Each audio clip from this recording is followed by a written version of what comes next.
and it seemed hopeless. I felt like I could never get out of this merry-go-round, this, constantly being forced to sign contracts and constantly having to work. I never got to go home. It was years at a time I couldn't even go home. Wow. And I felt like I was a slave to show business and just a helpless victim, and I wanted to die. And I was depressed. The road managers that went with the bands that we toured with, and they were some big-name bands too, the road managers kept us high on drugs all the time, and so I was up, down, and depressed most of the time. So I decided, this is it. I cannot take any more. And I lifted the pills to my mouth, and the phone rang. And it was Steve, my keyboard player. He's just on the other side of the wall. And he said, "Turn on the TV. There's something you have to see." And I shouted into the phone, "Leave me alone," like that.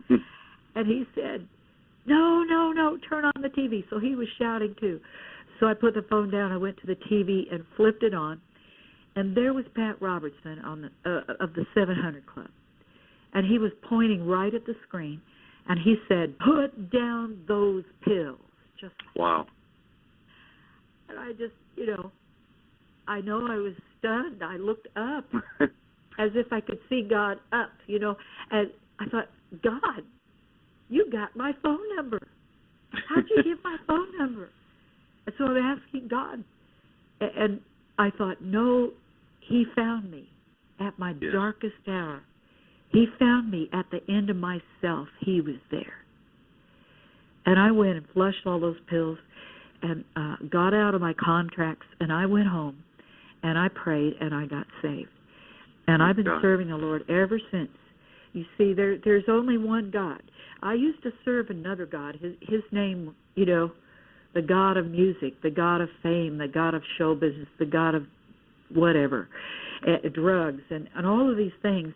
But they were all false gods. And the drugs and the alcohol, the addictions, were the false comforter. The false comforter. Yes. I was always looking for comfort, but I found none. Because at the end of each of those little rainbows was nothing, just a deeper pit.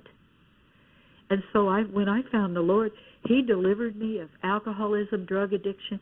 He set my feet on the solid rock. He showed me what to eat and what not to eat to get healthy again.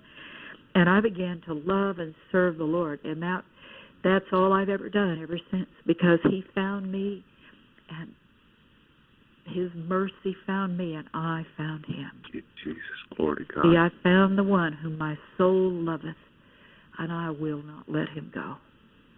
It doesn't matter what people may do to us or say of us. If we have chosen the right path, the Lord will strengthen us to walk this path, and he will always make a way. Yes, Lord. So when I found him, I found his strength. I found his comfort. I found his love. Now, I went on a lot of years like that. I put together a Christian band. We started recording and getting a lot of radio airplay, and I have a musical CD out right now that's just helped a lot of people. It's full of healing and deliverance and salvation, songs I wrote after visiting heaven, and it's a very powerful CD that I want to recommend to anybody that wants to get delivered or healed, even saved. There's just a lot of cool stuff on there.